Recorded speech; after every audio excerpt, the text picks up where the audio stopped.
In the 1970s, our grandmothers knew how to make country meals that mattered.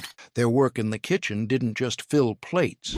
It made dozens of simple suppers so real the neighbors could smell them from down the road. Meals that have been lost to time.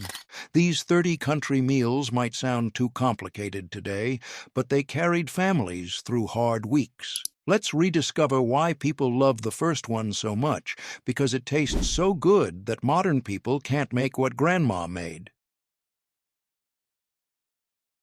Walk into Grandma's kitchen in October 1974 and smell onions frying in saved grease. This meal was called poor man's meal. Potatoes, onions, and hot dog coins, all fried in one pan until the house smelled done. She sliced potatoes thin, dropped them into the hot skillet, and then she did the step most people forgot. She stopped stirring. She let the bottom sit until it made a brown crust that smelled toasted and rich.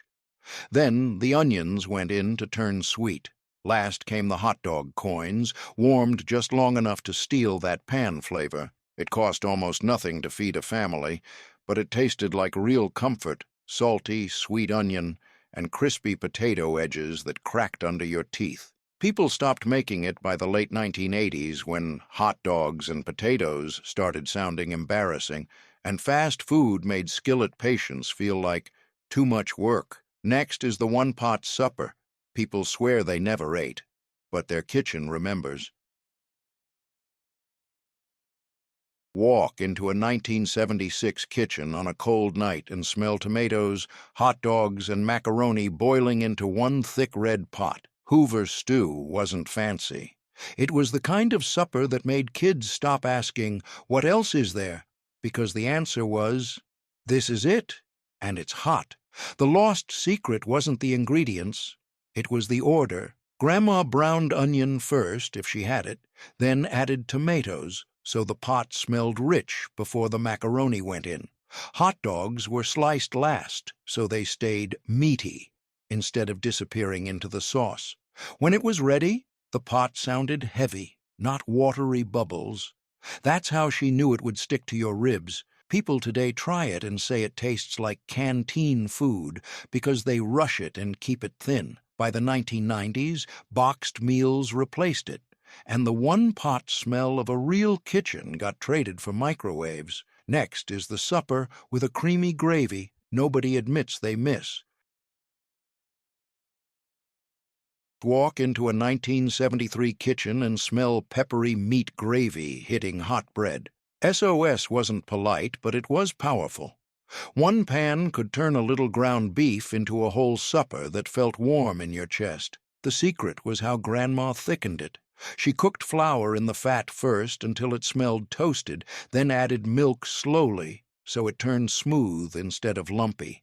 That toasted smell is what made it taste grown up, not like paste.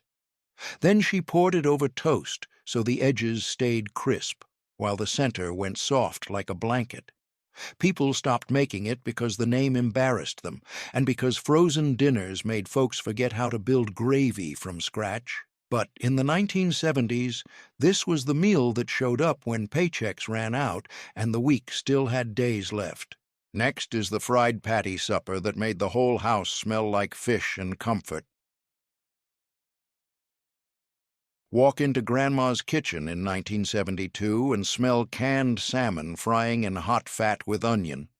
Salmon patties weren't fancy fish. They were working food, cheap, filling, and proud. The lost secret is what held them together.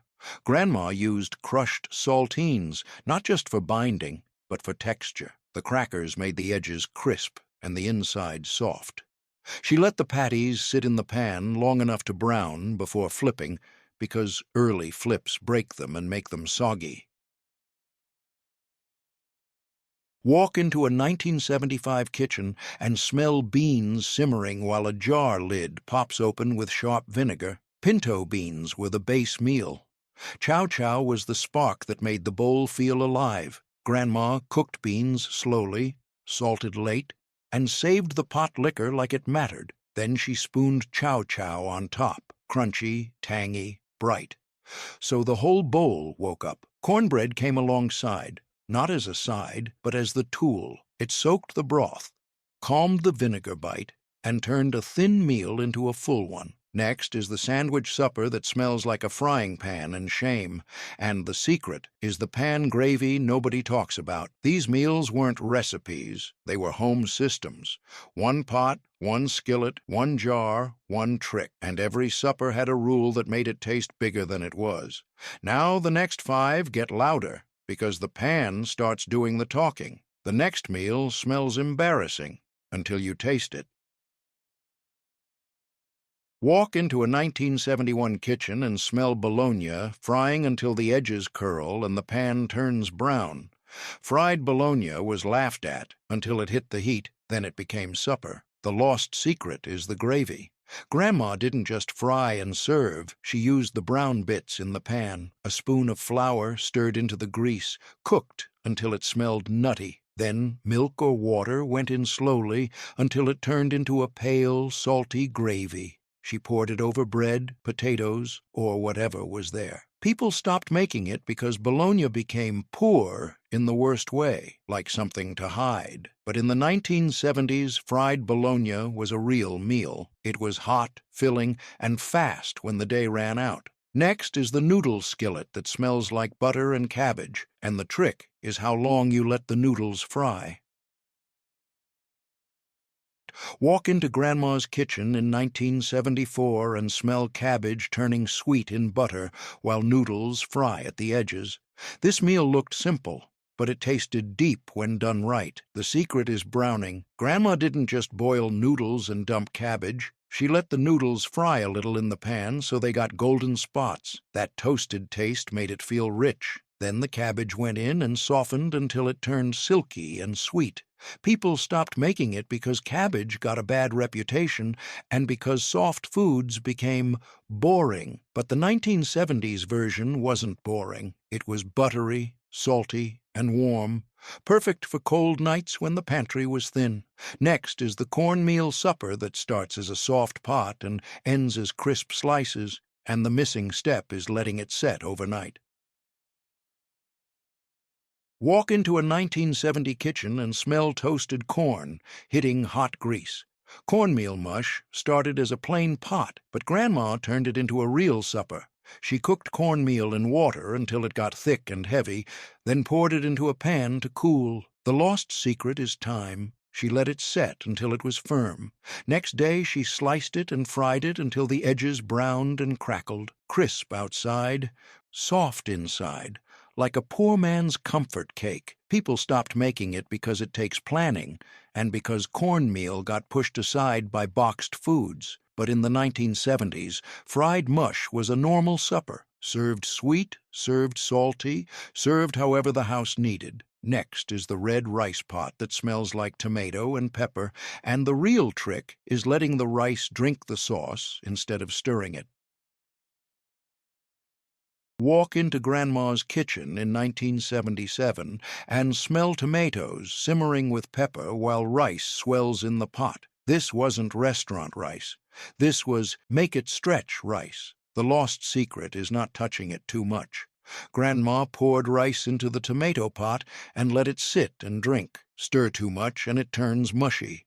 Leave it alone and it becomes thick, spoonable, and rich. The sound changes when it's right. People stopped making it because boxed rice took over and because tomato rice looked too plain to brag about. But it carried families through hard weeks, warm, filling, and cheap. Next is the supper people call poor parmesan, no cheese needed. And the secret is toasted crumbs that smell like garlic and bread. Walk into a 1972 kitchen and smell breadcrumbs toasting in butter until they turn golden and nutty. This meal was noodles made fancy without fancy. The secret is the crumbs. Grandma fried crumbs in butter until they smelled like toast and comfort, then piled them on hot noodles. That crunch made the whole bowl feel bigger. People today skip it because they don't save stale bread and because crunchy topping feels like extra work. But in the 1970s, this was comfort food. Starch plus butter plus crunch equals supper. It tasted warm, salty, and simple in the best way. Next is the casserole that proves the 1970s loved creamy bakes. And the topping is the part most people forgot first. If these first 10 sound too simple, that's the point. The 1970s weren't about showing off. They were about making comfort from what you had. Now we move into the casseroles. Bigger smells, bigger pans, bigger secrets. Item 11 starts with a dish people still crave, but almost nobody makes it right. Walk into Grandma's kitchen in February 1972 and smell tuna, pepper, and something buttery crunchy browning on top of a bubbling casserole. This wasn't fancy fish. It was pantry math. Noodles, a can of tuna, and a creamy base that made the whole pan feel rich. She boiled egg noodles just until they bent, not until they broke. Then came the 1970s shortcut that made it work. Canned cream soup, stirred in until the noodles looked coated, not drowned. Peas if there were peas, onion if there was onion. The pan went into the oven and the house changed. Warm air, salty steam, that soft bake smell that told everyone to hover. The lost secret was the topping. Grandma didn't sprinkle a little. She crushed potato chips and spread them thick so the top stayed loud and crunchy while the inside stayed soft. That crunchy top is why people remember this dish, even if they deny it now. A lot of people stopped making it because canned soup casseroles started getting called gross and lazy. But in the 1970s, it was comfortable and you could serve hot and fast. Next is the baked chicken and rice pan that smells like pure 1970s Sunday. And the one missing step is why most people's version turns out dry. Walk into a 1975 kitchen on a rainy night and smell chicken fat, pepper, and creamy rice steaming under a tight lid. This meal mattered because it cooked while life kept moving. Kids, laundry, work, all of it. Grandma's method was simple: raw rice, chicken pieces, cream soup, water, and patience. But the lost secret was sealing it. She covered the dish tight so the rice didn't dry out. That steam is what made the rice swell and turn tender instead of hard. If she opened the lid too early, she knew she'd lose the whole point. Halfway through, the smell changed. Less raw soup, more roasted chicken and onion. The top browned in places, the sides bubbled. It wasn't pretty food, but it was steady food. People stopped making it as often because casseroles fell out of fashion, and because modern cooks want quick results without the wait. But this dish was built for waiting. It tastes like hot, creamy comfort when you do it right, and tastes like dry disappointment when you don't. Next is the Texas casserole that spread everywhere in the 1970s: tortillas, chicken, and heat. And most people still don't know why it's called King Ranch. Walk into Grandma's kitchen in 1977 and smell green chilies, melted cheese, and tortillas softening into a bubbling pan. King Ranch chicken didn't taste like plain casserole. It tasted bold, warm, creamy, and a little spicy, like the 1970s finally let dinner have some attitude. She tore corn tortillas, layered them with shredded chicken, canned soup, canned tomatoes with chilies, and a lot of cheese. The oven did the rest. The smell was the hook: sharp chili, creamy steam, and toasted cheese around the edges. The lost secret was letting it rest after baking. If you cut it too fast, it runs and feels messy. If you wait, it sets into squares that hold together, like real food you can serve without apology.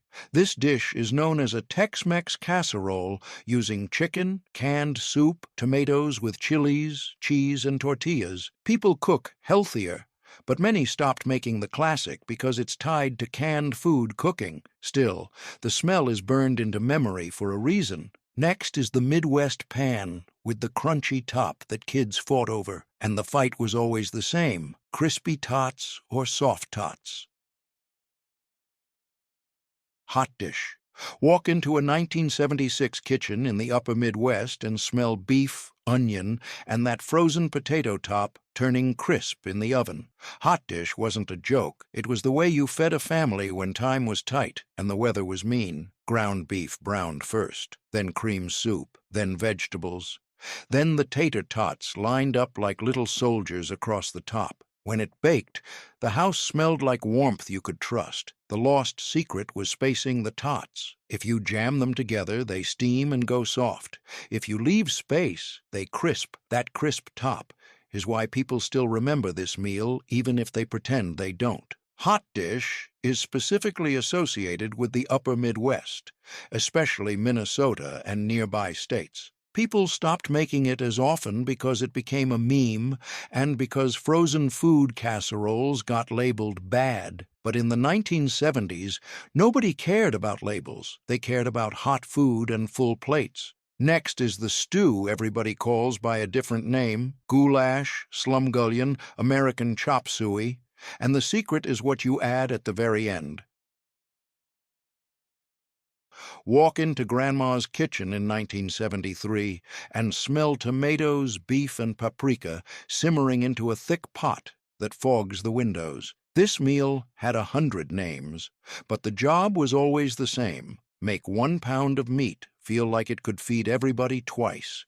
She browned beef with onion, added tomatoes, poured in macaroni, and let it all go soft and thick. The pot sounded heavy instead of watery bubbles. It wasn't fancy seasoning. It was pepper, salt, and whatever was left in the spice tin. The lost secret was the timing of the noodles. If you cook macaroni inside too long, it turns mushy and drinks all the sauce. Grandma added it late or cooked it just enough so the pot stayed saucy the next day. People stopped making it because it looks messy and because modern dinners got separated into neat parts. But this meal was 1 bowl, 1 spoon, 1 calm. Next is the meatball supper that looked like it had little spikes. Kids thought that part was funny. And the rice inside is the whole trick. The 1970s didn't chase perfect food. It chased food that worked. 1 pan, 1 pot, 1 rule you could trust. Now the next meals get even more forgotten because they look odd on a plate, but the smell and the comfort were real. Next is the Spiky meatball supper. Walk into Grandma's kitchen in 1978 and smell tomato sauce simmering while meatballs sit in the pot like little planets. Porcupine meatballs weren't exotic. They were ground beef stretched with rice, so the meat went further. The name came from the look: rice poking out like tiny spikes as it cooked. That spiky look made kids laugh, but the taste made them quiet. Tomato sauce soaked into the meat. Rice swelled and made each meatball feel bigger than it was. The lost secret was using uncooked rice inside the meatball, then simmering long enough for it to cook through. Rush it, and the rice stays hard. Do it right, and the meatballs turn tender and filling. Porcupine meatballs are commonly described as ground beef, and rice meatballs cooked in tomato sauce. People stopped making them because they take time and because the spiky look feels old school. But in the 1970s, time was what turned cheap into good. Next is the layered casserole that looked like a mess before it baked, and that's exactly why it got its name.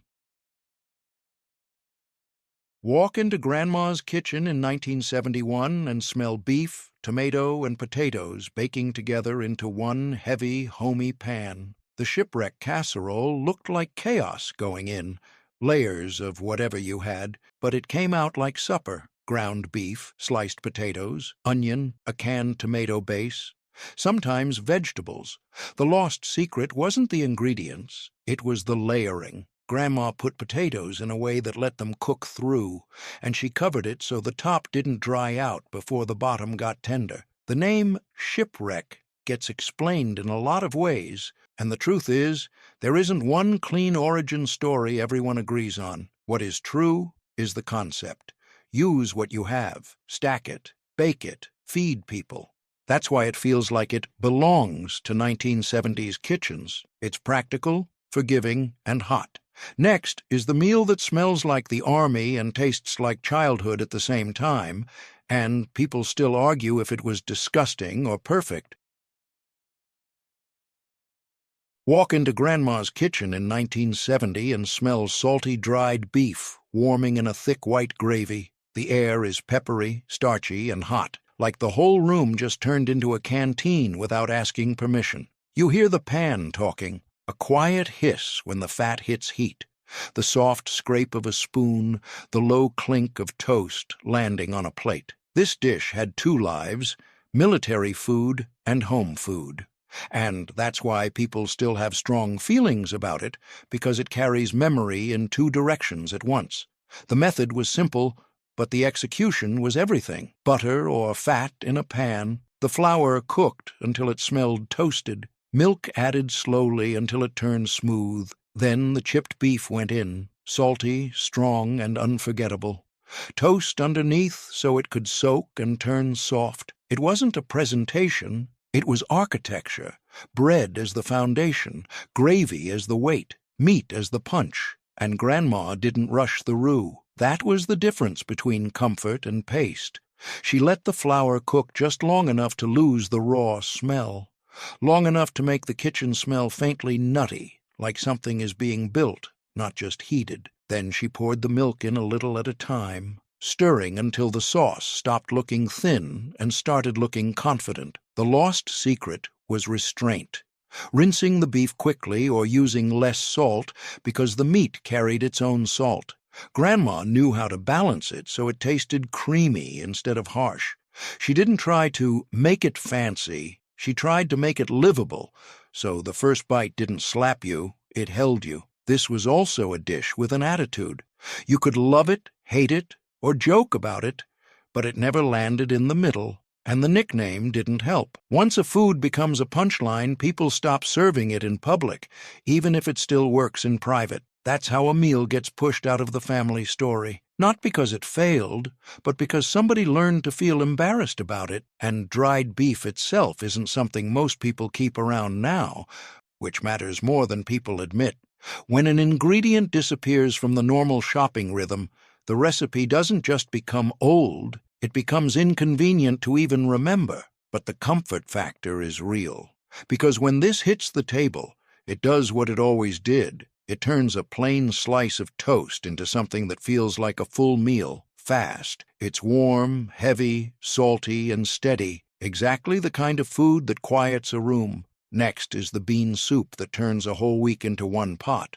And the trick is that you crumble on top right before eating.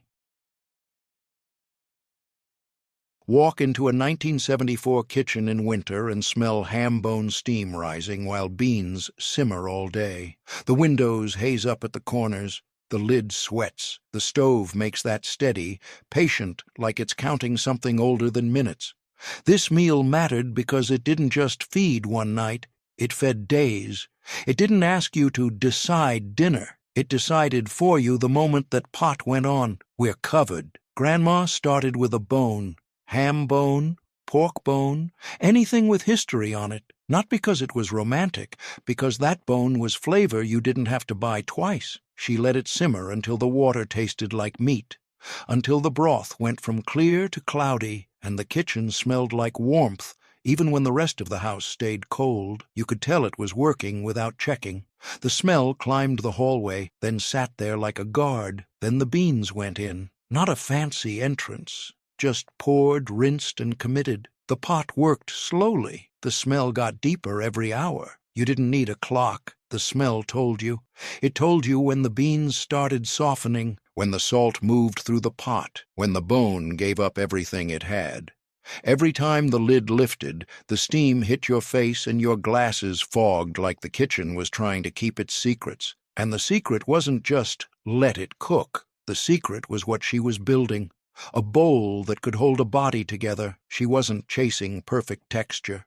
She was chasing that moment when the spoon drags through and the broth feels thicker, heavier, like the pot learned your week and adjusted. The lost secret was the crumble. She didn't just serve soup. She crumbled cornbread into the bowl so it soaked up the broth and turned thick, almost like a soft dumpling. That changed everything. It turned liquid into substance. It turned a bowl into a meal you could feel in your ribs. Not pretty, not trendy, just effective. The cornbread didn't float like a garnish. It disappeared into the broth and came back as comfort you could chew. And here's the part modern life tries to erase. This wasn't all-day cooking for fun. This was all-day cooking because it was economical. One pot today meant leftovers tomorrow, and tomorrow meant fewer choices you had to pay for. People stopped making these long simmer pots because modern life doesn't like all-day cooking. But that all-day smell is exactly what people miss when they say food feels empty now. Not the ingredients, the signal. The house felt fed before anyone even ate. Next is the school cafeteria casserole that spread across whole states, and the reason it stuck is the cheese on top. Walk into a 1970s school cafeteria or a working kitchen on a weeknight and smell the moment the door swings open. Tomato beef sauce, baked noodles, and melted cheese browning on top. You hear it too, the metal tray clink, the spoon scraping the pan, the low murmur of a room full of people eating because this isn't a cute dinner idea. This is a system. Johnny Marzetti was the kind of meal that showed up on trays, in church basements, and at home because it was filling, cheap, and built to feed a crowd without asking for much attention. Noodles, beef, tomato sauce, cheese, simple on purpose. The lost secret was baking it long enough for the top to brown. That browned top is what made it taste like more than meat and noodles. It gave it a toasted, almost pizza-like smell that made kids eat it even when they complained. And that top did something else, something psychological. It made the whole pan feel finished, like someone didn't just combine ingredients. They completed a meal. A pot of noodles drained fast, steam fogging the window. Ground beef hits the pan, sizzles, and the onion, if you had it, softens into the meat until the whole kitchen smells like dinner instead of raw ingredients. Tomato sauce floods in and turns everything brick red and thick. Then the mix gets folded into noodles like you're hiding hunger inside something familiar. Cheese goes over the top, not measured, judged, because the point was coverage. You weren't making art. You were making sure every scoop came out with that little stretch of melted cheese that shut people up. Johnny Marzetti is documented as a pasta casserole, and it was common in the Columbus area by the 1970s. But the bigger truth is what happened after. The name started disappearing. In a lot of places, it became goulash or baked spaghetti or that noodle thing, depending on the region. Same bones, different label. And when a name disappears, a story disappears with it. A dish without a name becomes invisible, still eaten, but no longer remembered as a tradition worth passing down. That's how convenience really wins. Not by replacing the food overnight, by erasing identity slowly, by convincing people a meal is only real if it comes with a brand new label, a new package, a new shortcut that costs more than it saves. So when you taste Johnny Marzetti, don't just taste noodles and sauce, taste the hidden purpose, a meal designed to feed many, quiet a room, and stretch a week without announcing the stretch. Next is where the big Sunday smells start. The dumplings, the roasts, the meals that used to make the whole house wait. And the reason they stopped might not be what you think. Now we're past the quick fixes. This is the part of the 1970s where the house starts smelling like Sunday again. Pots that run all afternoon and meals that feel like a promise. The next 10 are bigger, heavier, and more emotional. Because these are the dishes people remember without even trying. The next one starts with steam. Walk into Grandma's kitchen in February 1973 and hear the fork scrape the casserole dish like a tiny shovel hitting treasure. The whole room smells like peppery chicken steam and that unmistakable processed cheese melt. Not subtle, not fancy, but comforting in a way that makes your shoulders drop an inch. The stove is still warm, the oven light is on, and the air has that thick dinner's been working feeling, like the house itself is finally allowed to unclench. This wasn't pasta night. This was crowd control. When you had cousins on the couch, a neighbor kid just stopping by, And a father who'd eaten lunch at noon and looked personally offended by 6 p.m. Chicken spaghetti wasn't food. It was a solution. Because some nights you don't need inspiration. You need a pan that ends the arguments. You need something that can be served fast, scooped heavy, and eaten quietly. Boiled spaghetti turning soft, shredded chicken pulled apart by hand, a can's worth of creamy shortcut stirred in until it goes glossy. Then a thick orange ribbon of meltable cheese folded through like you're sealing an envelope. Over the top, more cheese, maybe crushed crackers if you were stretching. Oven door shuts, and then the real magic happens. The kitchen fills with that warm, slightly sharp aroma that says, "You're safe, you're fed." But the real trick wasn't taste, it was coverage. One pot of noodles, one pile of chicken, one pan that could feed extra mouths without announcing that you were stretching. Because this dish hid the math. It didn't feel like leftovers. It didn't feel like we're making do. It felt like a planned meal, even when it was really a rescue mission disguised as comfort. And then convenience got louder. Boxes promised the same comfort with less mess, less time, less standing over a pot. But they didn't tell you what they were really selling: the disappearance of a household signal. Because this bake wasn't just a recipe, this was how a kitchen announced itself to the street. It was the smell that made the porch light feel closer. It was the pan you could carry to a table and watch shoulders drop in real time. Convenience didn't just replace effort, it replaced the proof. The proof that someone still knew how to turn scraps, shortcuts, and whatever was on sale into something that felt like care. And the cruelest part? Once people stopped making dishes like this, they started believing comfort had to be purchased fully formed, like warmth was something you had to buy instead of build. So if you remember this meal, remember what it actually was: a quiet flex, a weeknight spell, a way of feeding a crowd without admitting the crowd was the problem. Next up is a meal that looked like scraps on a plate, until you learned why the best cooks hid it behind the stove when company came. Walk into Grandma's kitchen in November 1971 and listen. The stove is doing a low, steady tick-tick, and the pot of beans is making that slow sound like it's breathing.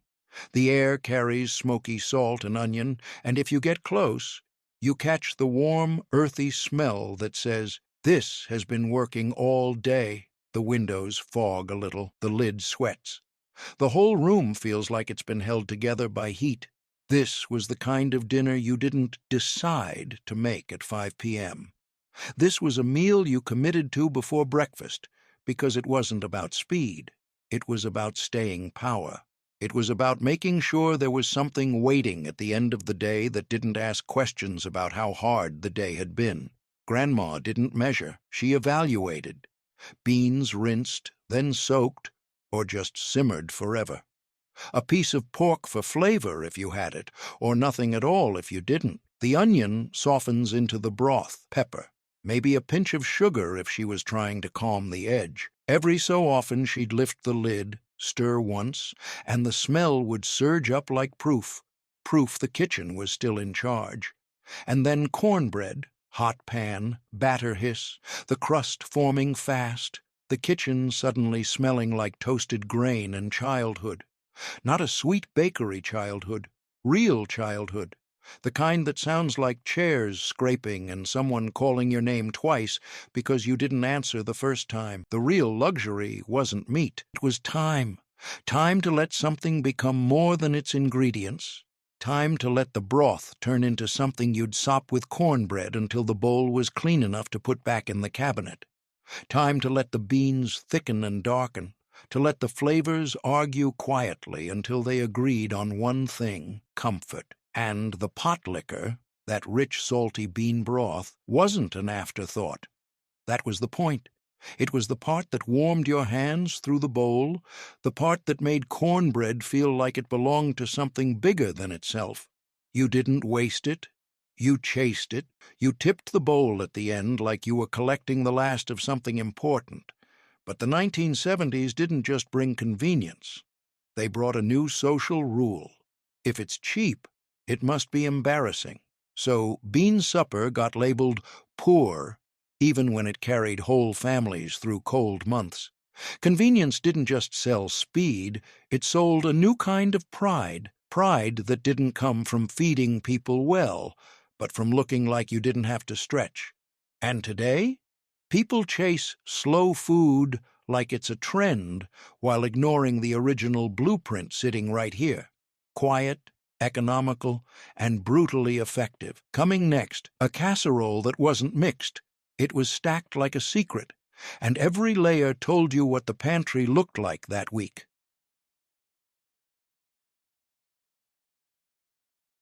Walk into Grandma's kitchen in March 1974, and the first thing you hear is the knife on the cutting board. Steady, fast, practiced.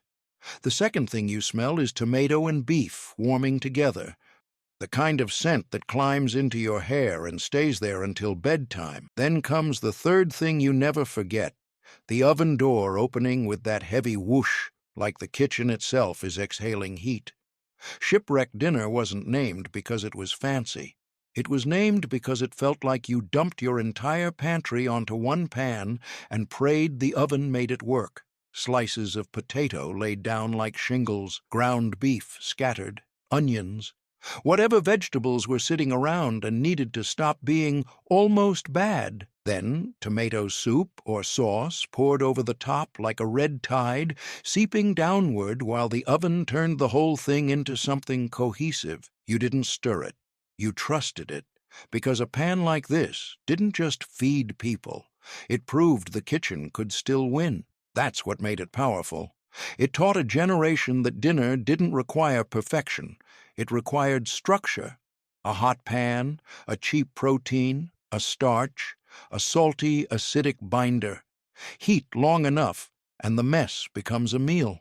No one had to like every ingredient, because the layers negotiated with each other in the dark until everything tasted like one thing: survival with a little pride.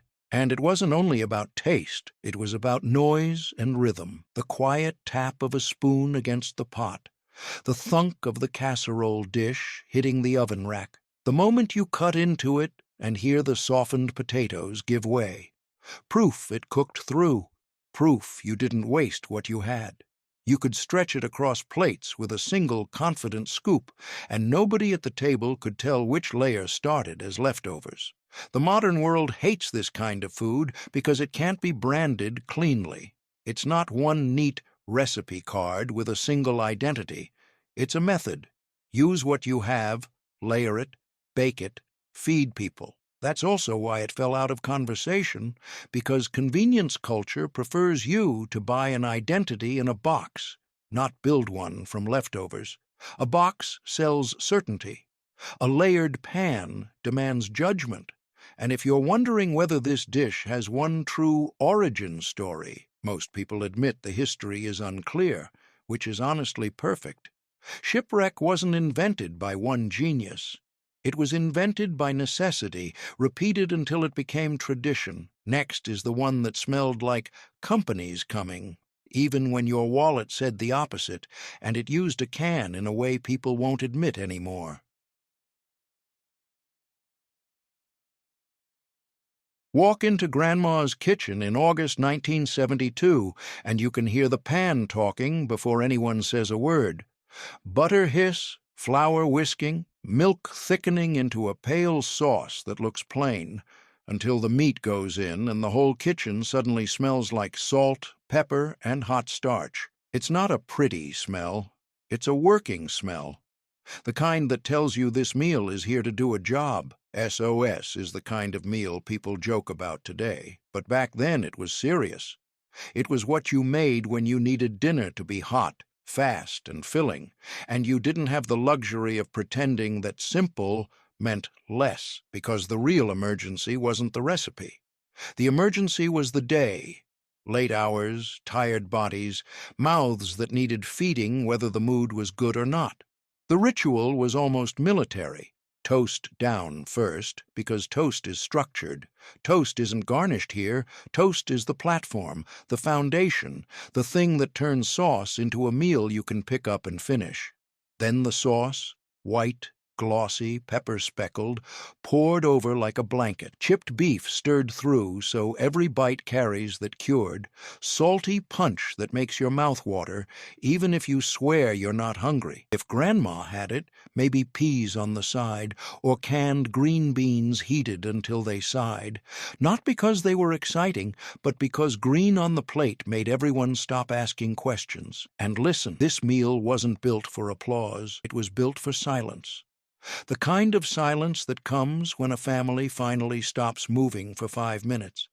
The kind of silence where people chew and breathe and the room settles. S.O.S. didn't perform, but there was a second job it did too, one people don't say out loud. It controlled the chaos. Because this is a meal you can make while someone is telling you a story, while a kid is arguing about homework, while the phone rings, while the dog's under your feet. It's forgiving. It doesn't demand perfect timing. It just demands you keep stirring until it turns into something dependable. And then, quietly, it became unfashionable. Not because it stopped working, but because it reminded people of something they were trying to outrun. Tight budgets, long shifts, the embarrassment of needing a pantry meal. Convenience products didn't just offer speed, they offered distance. Distance from the evidence that you were stretching. But the reason S.O.S. surviving as a memory is the same reason it's hard to revive. It's not comfort food unless you understand what comfort means. Comfort meant reliability, not novelty. Comfort meant the plate showed up, no matter what kind of day tried to stop it. And next is the one that looked like a party dish, but functioned like a trap, because once it hit the table, nobody left hungry, even if that wasn't the plan. Walk into Grandma's kitchen in May 1977 and you hear the bag before you see the dish. Crinkle, crinkle, then that soft, stubborn pounding, can on a countertop, rolling pin in a fist, turning chips into crumbs like she's grinding noise into dinner. The kitchen smells like warm noodles and creamy sauce, and then the tuna can opens and that ocean salty note hits the air instantly, sharp for half a second, then swallowed by heat and starch. You don't even have to look. Your stomach already knows what room you're in. This dish was a sleight of hand. It took something people considered not exciting, canned tuna, and dressed it up with texture, heat, and a topping that made kids think it was special. Not because it was pretending to be fancy, but because it understood the real problem. When money's tight or time is thin, dinner has to win the room fast. It has to feel like something people choose, not something they're stuck with. Egg noodles boiled, drained, dumped back steaming. A condensed soup shortcut stirred in until it clings, thick enough to coat, thin enough to stretch. Tuna flaked in, breaking apart into soft little pieces that disappear into the cream. Frozen peas if you had them, because green makes people relax. Onion if someone liked it, or if Grandma was trying to teach you to eat it without arguing. Pepper, always. Maybe a little milk to loosen it. The spoon circles, scraping the pot, and the whole mixture turns into that pale, heavy comfort that doesn't photograph well, but feeds like a promise. Then the crowning move. Crushed chips scattered on top like crunchy confetti. That lid wasn't decorated. It was a strategy. Because a casserole without crunch can feel like the same bite over and over, and Grandma knows boredom kills appetite faster than hunger does. The chips gave it a loud top, golden, jagged, salty, so every scoop sounded like success. Into the oven until the edges bubble and the top turns golden and loud, and suddenly the whole kitchen starts broadcasting. Dinner's not leftovers anymore. Dinner's an event. It was repeatable. If money was tight, it still worked. If money was okay, you could improve it. Either way, it fed people without drama, and it had a hidden power. This dish could take criticism and survive it. Someone called it boring. Crunch fixed that. Someone complained about tuna. Cream hid it. Someone showed up unexpectedly, the pan forgave you. And the reason it faded isn't just health trends or modern tastes. It's that convenience culture splits dinner into two fake choices, either fast and ashamed, or from scratch and exhausting. Tuna noodle bake lived in the middle, smart, frugal, comforting, and the middle got erased. The crunchy lid was a signal. It told everyone, this isn't just leftovers, this is dinner. And next, listen for it, because the next forgotten meal wasn't baked at all. It was a pan-sizzled dinner that people loved, then stopped admitting they made. Here's the part nobody admits. One of the next 5 meals on this list was designed to hide a cheap ingredient so well that guests ate it twice and still never guessed what it was. Next up, a skillet meal that sounded like nonsense until you smelled it. Sweet, smoky, and strangely addictive. Walk into Grandma's kitchen in January 1970 and the smell hits before your coat comes off. Salt smoke bologna meeting a hot pan, turning cheap lunch meat into something that makes your stomach answer back. Then the sound, snap, hiss, pop, as the slice starts to cup and blister around the edges like it's trying to become its own little bowl. This wasn't a sandwich. This was what happened when the day ran long and nobody had the energy for pretending dinner needed a concept. Fried bologna was a straight-line solution. One pan, one ingredient, and a heat trick that made it taste like more than it cost. Here's the method montage the 1970s perfected. Grandma takes the round slice, scores 4 little cuts so it won't curl too hard, then drops it into a pan already hot enough to talk. The bologna tightens and puckers, browning at the rim. If she's feeling generous, onions hit the pan too, thin-sliced, turning sweet and floppy as they soak up the same fat. Sometimes potatoes go in first, diced small, because the whole point is to stretch a single pan into a full plate. Sometimes eggs get cracked right into the center when the slice cups, the yolk sitting there like a dare. And then comes the detail people forget. Mustard. Sharp, nose-tickling, the kind that cuts through salt and wakes everything up. One swipe, and suddenly it isn't bologna. It's a hot, crisp-edged, tangy, smoky thing you eat standing at the counter because the table is busy with bills, homework, or silence. Why did it disappear? Not from kitchens. Some families never stopped. It disappeared from admission because modern food culture trained people to treat struggling meals like evidence. Convenience didn't just sell speed, it sold an identity. Buy this and you won't look poor. Fried bologna became the kind of dinner people whispered about, even though it did exactly what dinner is supposed to do: feed you, calm you, and get you through. And the truth is, fried bologna taught a skill that convenience products try to erase. You can turn a low-status ingredient into a high-satisfaction meal with heat, timing, and nerve. That's not nostalgia. That's kitchen power. And the next meal is the opposite of fast, because it was designed to sit on the stove for hours, quietly turning the cheapest ingredients into something that felt like wealth. Walk into Grandma's kitchen in December 1975, and you can tell dinner has been working all day. The whole house carries it: beef, onion, bay, black pepper, and the pot itself has a rhythm. Burble, pause, burble, like it's breathing in its sleep. Even the windows smell warm. Beef and barley stew wasn't a recipe you started after work. It was a decision you made early, the way you decide to keep the lights on or the rent paid. Because this meal wasn't about speed, it was about coverage. Feeding a family tonight and feeding the future versions of them tomorrow. Meat sears first, not boiled, not dumped, seared, because browning is how you buy flavor without spending money. The pan turns dark at the bottom, and Grandma scrapes it like she's mining. Onions go in, then carrots and celery if they're around, or whatever's left in the drawer that still counts as a vegetable. Water or broth follows. Then barley, small, plain, unglamorous, gets poured in like a quiet promise. And barley is the trick most people don't understand anymore. It swells slowly. It thickens the broth without cream. It turns one pot into something that eats like a full meal. not a light soup. You don't need much meat when the grains do the heavy lifting, and Grandma knew that. She wasn't going rustic. She was solving the math. This stew connects directly to the wallet because it's not just dinner. It's an insurance policy. Someone loses hours at work, the pot still feeds people, a cousin shows up, there's another bowl. This stew connects directly to the wallet because it's not just dinner. It's an insurance policy. Someone loses hours at work, the pot still feeds people, a cousin shows up, there's another bowl, a cold snap hits. This stew turns the kitchen into a heater you can eat. So why did it fade?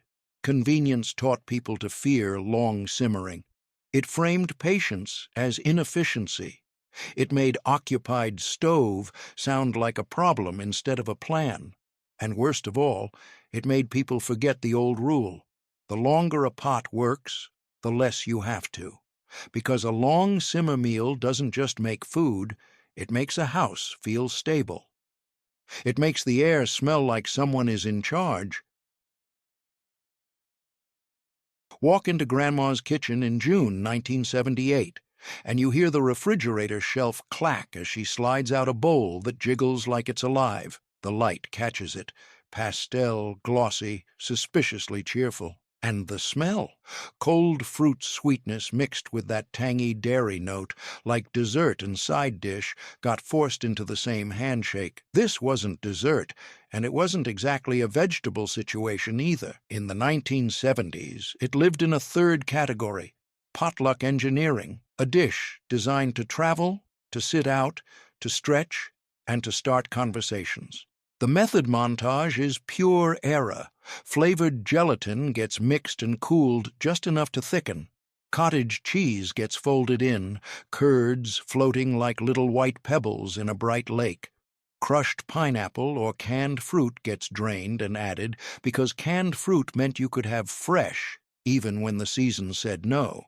Sometimes nuts, sometimes mini marshmallows, sometimes whipped topping if somebody wanted it softer, sweeter, and more party. And the label, salad, wasn't confusing. It was a strategy. Calling it salad meant it could sit next to the main dish without anyone feeling like they were serving candy for dinner. It meant adults could take seconds and pretend it was responsible. It meant kids would eat it without negotiation. One bowl, multiple problems solved. So why did it disappear? Two reasons. Modern food culture demands clarity. Walk into Grandma's kitchen in September 1972 and you hear it before you see it. That first hard sizzle when the patties hit the pan, then the softer shh as onions start to sweat in the same heat. The air changes fast. Browned beef, black pepper, and that deep, savory smell that crawls up the hallway and tells the whole house, "Sit down. Something real is happening." Salisbury steak wasn't steak. That name was the disguise. The mission was always the same. Take ground beef, the most negotiable meat in the store, and turn it into a dinner that felt like a proper plate. Not because people were pretending, because morale mattered. A long week could make a family feel small, and a pan of sizzling patties could make it feel like you still had control. The part modern shortcuts can't copy. Meat goes into a bowl with whatever stretched it, crumbs, oats, crushed crackers, yesterday's bread dried out on the counter, onion, salt, pepper, maybe a splash of something for moisture. Then Grandma's hands, pressing, shaping, flattening, like she's making sure every patty is the same size so nobody can accuse her of playing favorites. Patties down, no stirring. Let the crust form. Let it brown, because browning is a flavor you don't have to buy. Then comes the real trick. The pan is never done. That brown residue stuck to the bottom? That's not a mess. That's your savings account. Onions slide in and scrape it loose. A little flour dusted over until it smells nutty, liquid poured in and whisked until it turned into gravy, dark, glossy, and thick enough to coat the back of a spoon. The patties go back in to simmer, soaking up the sauce like they're learning how to be expensive. This meal connects straight to the wallet because it's not just dinner, it's a conversion. 1 pound of beef becomes multiple plates, plus mashed potatoes, plus bread for wiping the gravy, plus leftovers that reheat like the flavor got smarter overnight. So why did it fade? Convenience didn't merely offer faster, plus mashed potatoes, plus bread for wiping the gravy, plus leftovers that reheat like the flavor got smarter overnight. So why did it fade? Convenience didn't merely offer faster, it offered distance. Frozen trays replaced the pan. Packets replaced the scrape. And the biggest theft wasn't taste, it was skill. The modern world trains people to believe dinner should appear without evidence. No smell that lingers, just easy. Salisbury steak wasn't about nostalgia. It was about dignity under pressure, making the cheapest form of meat feel like something you served with your head up. And the next dish is the one everyone remembers wrong because it looked too simple to be powerful until you learn what it was secretly designed to stretch. Walk into Grandma's kitchen in April 1976 and smell the moment the sauce hits heat. Tomatoes with chiles, creamy soup, and shredded chicken turning into something that feels bold without being dangerous. You hear the tortillas, too, soft at first, then the faint crackle at the edges as the bake tightens in the oven, like the whole pan is sealing itself shut. The radio is low. The oven door closes with that heavy thunk that means, now we wait. King Ranch chicken mattered because it let a home cook build something that tasted like weekend on a weekday. It wasn't a Tex-Mex restaurant. It was 1970s home ingenuity, layered, creamy, spicy-ish, and designed to feed more people than it should, without anyone feeling like they were being stretched. Here's the method montage the cookbook never captured. Chicken gets pulled apart by hand, still warm, still smelling like broth. A bowl appears. Cans open with that sharp pop that echoes in a quiet kitchen. Soup slides out thick and pale. Tomatoes with chilies spill in red and bright. A spoon circles, and suddenly the mixture turns into a sauce that looks almost too simple, until it starts steaming and you realize it's already doing the job. Tortillas get torn or layered like shingles. Cheese falls in loose handfuls. Not measured, judged. Because Grandma wasn't following instructions. She was running an operation. The structure was genius. Tortillas as layers, chicken as the anchor, canned soup as the binder, tomatoes with chilies as the punch, cheese as the guarantee.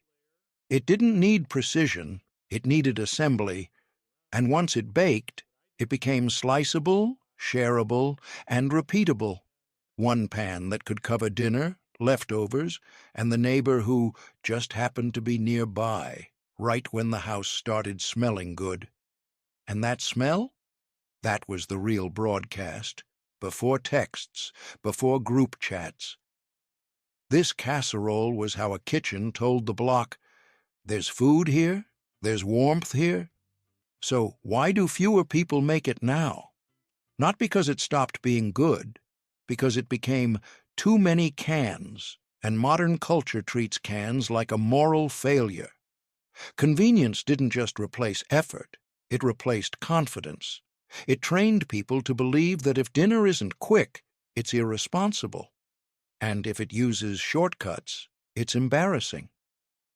That's the trap. You get shamed either way, and then you buy your way out of the feeling. But here's the investigator's truth. Dishes like this preserved culture because they preserved gathering. They were made to be carried to someone else's house, made to feed extra, made to survive the ride and still hit the table hot and bubbling, proof that you could be broke, busy and tired, and still serve something that felt like care. And if you think that's the end, wait until you see what easy replaced this with. and what that swap quietly did to grocery bills. You can feel it now, can't you? These weren't old recipes.